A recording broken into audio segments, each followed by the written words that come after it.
Hello fans, followers, customers. I welcome you today in the dyno room at OPF Performance to show you one of our latest products. As we've told you in previous videos, we are going to have a look at the RS6, RSQ8, at the 4-liter engines of Audi as well. And now this is our first representative. We have a brand new Audi RS6 Performance here in the dyno, and we have made a really cool mod today. The customer came to us and said, okay, the car is so far very good. He is extremely pleased with the car and the performance, but the sound is not what he was expecting. And this is quite normal on these new cars with the gasoline particle filters.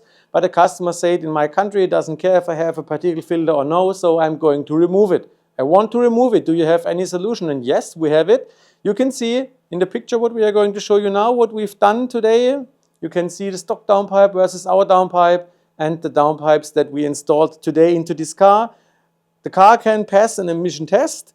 And the car now has our downpipe in combination with a simulator box. So no engine check lights, the car is running brilliant. So what did it gain in terms of power? This brand new Audi RS6 Performance made 620 horsepower from factory and 840 Newton meters. With our performance upgrade, I just need to switch down the graph.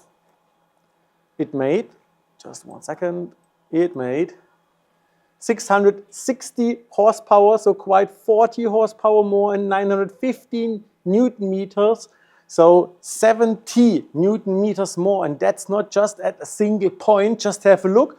We are faster in the spool up. We have more torque from the early beginning. We are running above the stock curve line over the whole ref range.